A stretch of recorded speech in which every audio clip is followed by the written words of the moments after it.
Hello, Path of Wisdom. I'm 65 and I avoid people. Now here's why.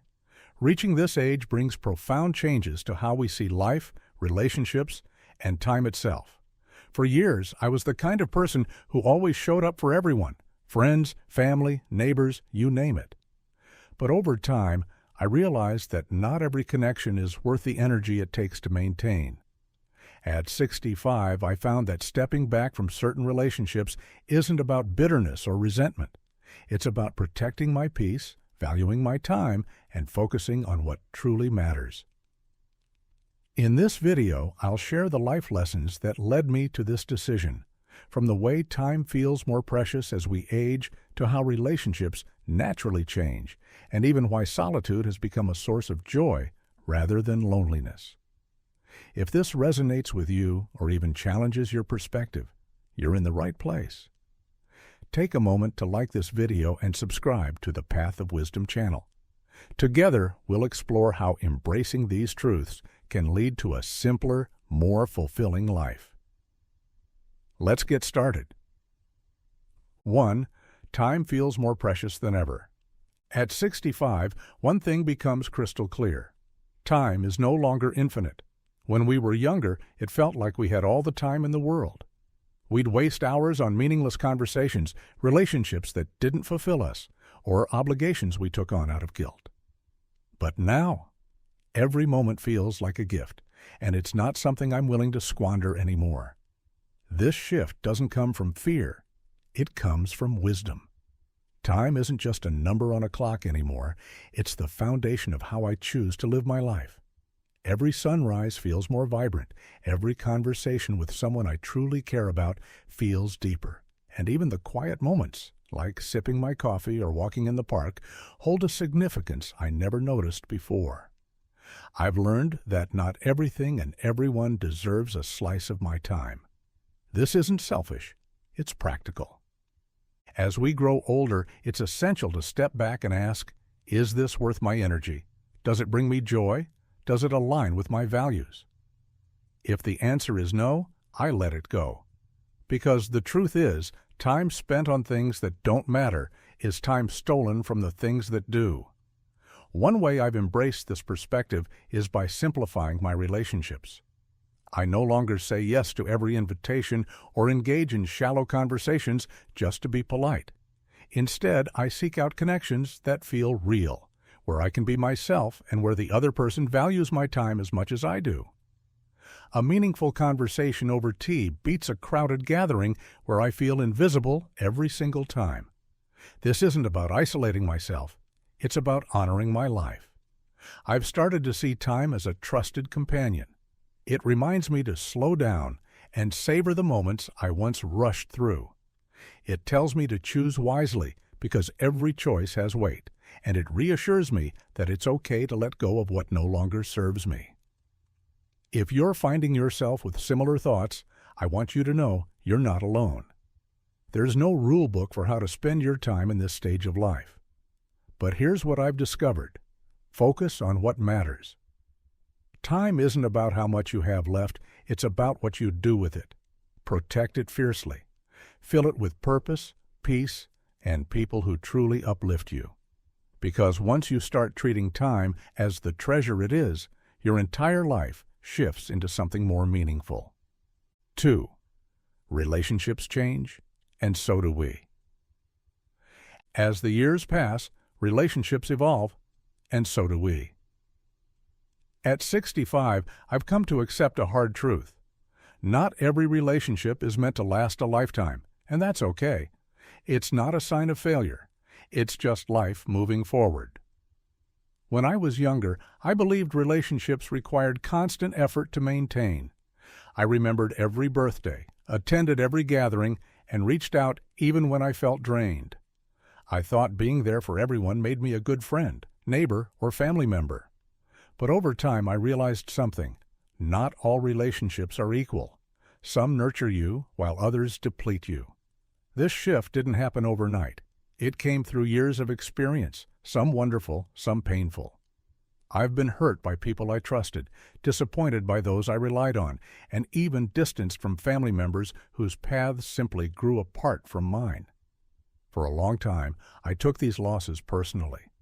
I wondered, what did I do wrong? Could I have tried harder? But now I see things differently. People change. I've changed. And sometimes the kindest thing you can do is let go. One of the most liberating lessons I've learned is to focus on relationships that feel mutual. A healthy relationship isn't one where you give endlessly without receiving in return. It's about balance. Does this person support you as much as you support them? Do they listen as much as they speak? Do they bring light into your life or take it away? As I've grown older, my circle of connections has naturally grown smaller, but what's left is richer and more meaningful. The friends and family who remain in my life now are the ones who truly matter, the ones who understand me, accept me, and bring joy into my days. I no longer waste energy trying to hold on to connections that don't align with who I am today. This doesn't mean there aren't moments of nostalgia. Sometimes I think about friends I've lost touch with or family members whose lives have taken different directions, but instead of regret, I feel gratitude. Those relationships shaped me, taught me lessons, and gave me memories I'll always cherish. They were part of my journey, even if they aren't part of my present. So, here's my advice. Don't hold on out of guilt or obligation. Relationships, like life, are meant to evolve. Focus on the ones that bring you peace and let go of those that don't. By doing so, you'll find yourself surrounded by love, authenticity, and the kind of connections that truly make life worth living. 3. Trust becomes more complex. Trust is one of the most fragile yet vital aspects of any relationship. At 65, I've realized that trust isn't something to give lightly anymore. It's a precious bond, and when it's broken, it leaves scars that take time, sometimes a lifetime, to heal. In my younger years, I trusted easily. I believed in the goodness of people and their intentions. I gave my heart, my time, and my loyalty freely. And while this openness led to many beautiful relationships, it also brought its fair share of heartbreak. Over the years, I've been let down by people I never thought would hurt me. A friend who valued what I could do for them more than who I was, a family member whose choices created distance between us, and even a colleague who prioritized their gain over our shared vision. These experiences changed how I approached trust. They didn't make me bitter, but they did make me careful. Now, when someone new enters my life, my first thought isn't, how can I connect with this person, but rather, what are their motives? It's not an easy way to live, but it's necessary. And yet, I've come to understand that trust isn't just about others, it's about trusting yourself, too. Learning to trust my instincts has been one of the most important lessons of my life. If something doesn't feel right, I no longer dismiss it as paranoia or overthinking. I've walked away from relationships that felt toxic, no matter how long they'd been part of my life. I've learned that protecting my peace is worth the difficult decision to let go. That said, trust is still possible. It's just different now. There are moments when people surprise me in the best way. A kind stranger who goes out of their way to help. A neighbor who checks in during bad weather. These small, genuine gestures remind me that trust, while delicate, is not impossible to rebuild. The key is balance. It's about setting boundaries, not walls, and giving trust gradually to those who earn it over time. It's about keeping your circle small and surrounding yourself with people who show consistency, kindness, and respect. So if you found yourself more guarded as you age, know that it's okay. Protecting your trust is a form of self-care. It doesn't mean you're closing yourself off. It means you're valuing yourself enough to be selective. And in this stage of life, that's exactly how it should be. 4.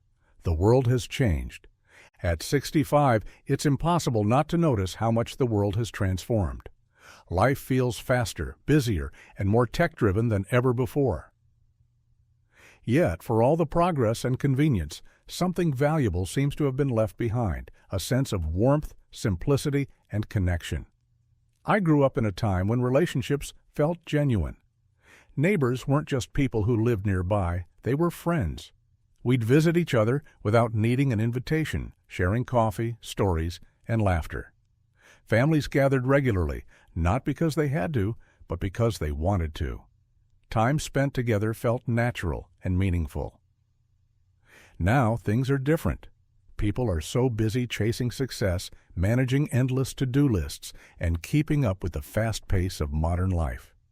Conversations once heartfelt and deep have become brief and rushed, squeezed into moments between notifications and distractions. Even family time feels more strained, often limited by physical distance and competing demands. Technology, while a blessing in many ways, has played a role in this change. I appreciate being able to video call my grandchildren or reconnect with an old friend through social media. These tools make life easier, but they also create barriers. Nothing replaces the experience of sitting across from someone, feeling their presence, and hearing their voice unfiltered by a screen. Sometimes I miss the ease of simply being together without the interruptions of modern life. The constant hum of technology can also feel overwhelming. Notifications, updates, and endless news make the world seem louder than ever. Paradoxically, even with all this connectivity, many of us feel more isolated. It's a strange reality that we have so many ways to stay in touch, yet genuine connections often feel harder to come by. This isn't about resisting change or longing for the past. Every era has its challenges and every generation adapts. But at 65, I find myself valuing simplicity more than ever. I choose to step away from the noise and focus on what truly matters: heartfelt conversations, meaningful relationships, and the quiet joy of shared moments. If you feel the same, it's okay to slow down. It's not about rejecting modern life, it's about choosing where to place your energy. By stepping back from the rush, we can protect the parts of life that feel authentic and real. In a fast-moving world, seeking simplicity isn't about giving up. It's about holding on to what matters most. 5. Solitude isn't loneliness. Solitude and loneliness are two entirely different things, and this realization has been one of the most freeing lessons of my life. Loneliness is an ache, a feeling of emptiness that comes from longing for connection. Solitude, however, is a choice, a space for peace, reflection, and renewal. It's not something to fear, it's something to embrace. In solitude, I've found clarity that's hard to achieve in the rush of daily life. There's a profound beauty in simple, quiet moments, sitting on the porch with a warm cup of tea, listening to the wind rustle through the trees, or watching the sun sink slowly below the horizon. These experiences don't just pass the time, they enrich it, reminding me of the small joys life has to offer.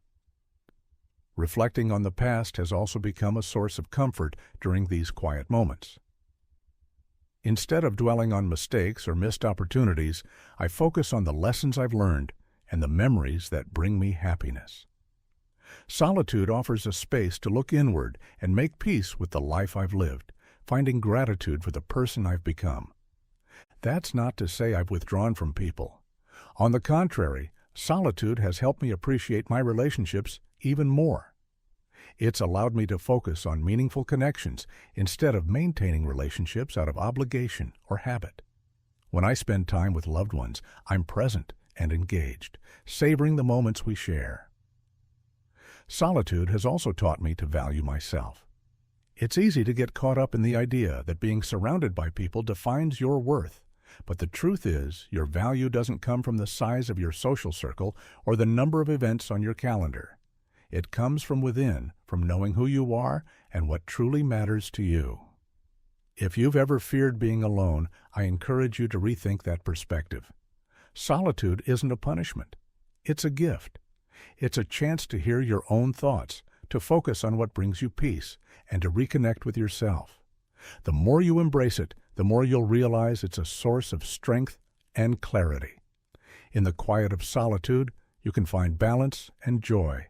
You can let go of distractions and pressures, focusing instead on the life you want to live. It's not about isolation, it's about intention.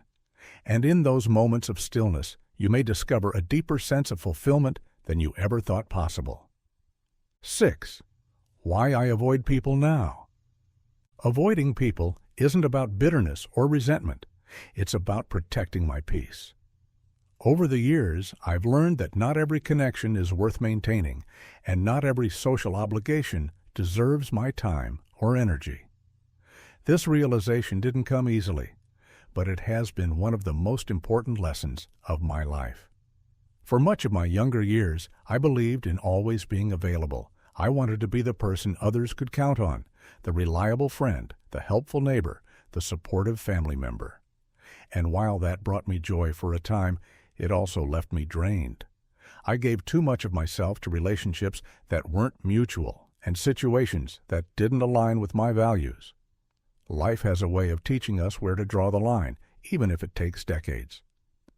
I've experienced moments where my kindness was taken for granted, or my time was treated as if it had no value. I ignored red flags, thinking loyalty meant staying even when it chipped away at my happiness. But now I see things differently. I understand that avoiding certain people isn't selfish, it's self-preservation. There's peace in stepping away from toxic relationships and letting go of obligations that no longer serve me. I've traded the noise of constant social interactions for the quiet joy of meaningful solitude.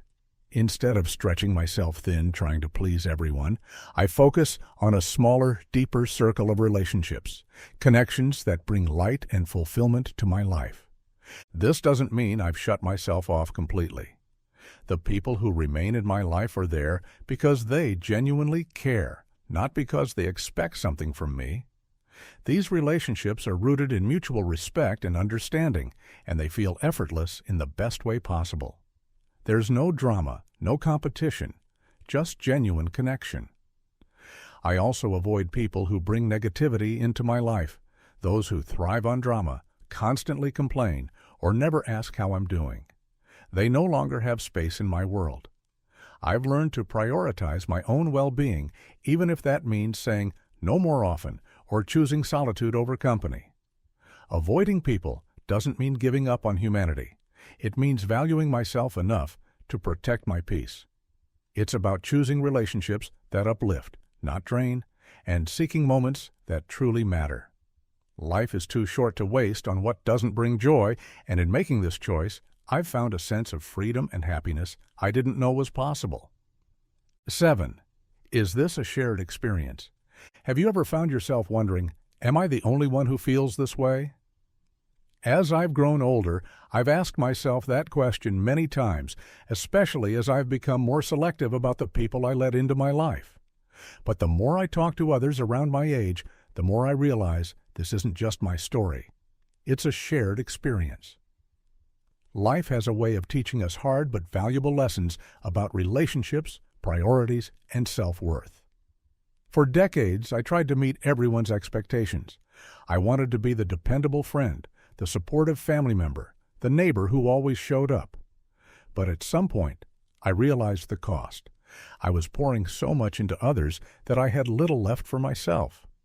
As I've spoken with friends and peers, I've discovered a similar theme in their lives. Many of us reach a point where we no longer feel the need to be everything to everyone. We start choosing quality over quantity in relationships. The superficial connections that might have seemed important in our younger years lose their appeal. What we crave now are meaningful conversations, shared laughter, and relationships that feel genuine. This shift isn't easy. Sometimes it feels like letting go of parts of yourself. Saying no to people who once relied on you can feel selfish. But it's not. It's self-preservation. The truth is, we can't be everything for everyone, and trying to do so only leaves us drained and resentful. By stepping back, we create space for relationships that nourish us instead of depleting us. And here's the thing, you're not alone in this. Many people in their 60s, 70s, and beyond are making the same choices.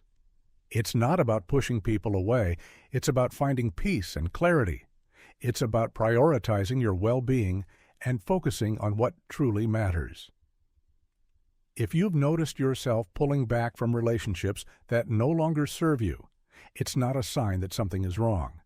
It's a sign that you're growing, evolving, and learning to value your time and energy. Letting go of what doesn't bring you joy opens the door for deeper, more meaningful connections. This stage of life isn't about how many people you have in your corner, it's about the quality of those connections. And if this resonates with you, take comfort in knowing that you're not alone. Together, we're learning how to embrace a life that's simpler, more fulfilling, and unapologetically authentic. 8. Embracing this chapter of life. Life isn't about endings, it's about beginnings. Every chapter brings its own lessons, challenges, and joys. At 65, I found that this stage of life is less about proving myself to others and more about embracing who I've become. It's about letting go of what no longer serves me and focusing on what truly matters. There's a certain freedom that comes with this realization. When we're younger, we often live with urgency, always rushing to achieve, to do more, to meet expectations. We're driven by the belief that the future holds endless possibilities, so we keep chasing. But as time goes on, we begin to understand that the present is what truly matters. This chapter of life is about simplicity. It's about finding joy in the little things, watching the morning sunlight stream through the window, sharing laughter with loved ones, or enjoying the quiet comfort of a favorite chair. These moments may seem small, but they hold a depth that's hard to describe. They remind us that life's treasures are often found in its simplest pleasures. It's also a time for reflection. Looking back, I see my life as a tapestry of experiences, some beautiful, some painful, all meaningful. Every triumph, every mistake, every heartbreak has shaped me into the person I am today. Reflection allows me to honor those experiences without clinging to them. It's not about living in the past, it's about appreciating the lessons it has given me. But this chapter isn't just about looking back. It's also about looking forward. There's a quiet excitement in knowing that there's still time to create, to learn, and to grow. Whether it's trying a new hobby, nurturing a garden, or simply taking the time to appreciate the present, this stage of life offers its own unique possibilities. What makes this chapter truly beautiful is the freedom it brings. It's the freedom to say no to things that drain us and yes to what brings us peace. It's the courage to live authentically without fear of judgment or the pressure to meet others' expectations. And it's the realization that simply being is enough. If you're in this stage of life, I encourage you to embrace it fully. Let go of the noise and the rush and focus on the things that bring you joy. Life doesn't have to be perfect to be meaningful. Sometimes the most peaceful and fulfilling moments come when we stop chasing and start appreciating. This chapter is ours to write, so let's make it one of simplicity, gratitude, and genuine happiness. In closing, avoiding people at this stage of life isn't about shutting the world out. It's about protecting the peace we've worked so hard to find. Life at 65 is a chance to focus on what truly matters: meaningful relationships, moments of joy, and a sense of inner calm. It's not about bitterness or regret. It's about living intentionally. This chapter is a time to let go of toxic connections, unnecessary obligations, and the pressure to meet others' expectations. Instead, it's about embracing simplicity, authenticity, and gratitude. The journey has been filled with lessons, some painful but all valuable, leading to a place of clarity and fulfillment. If you've been feeling the same, remember that it's okay to choose peace over chaos. It's okay to prioritize yourself. Life's true richness comes from the quality of your days, not the quantity of your commitments. Let this be the chapter where you live boldly, love deeply, and savor every moment.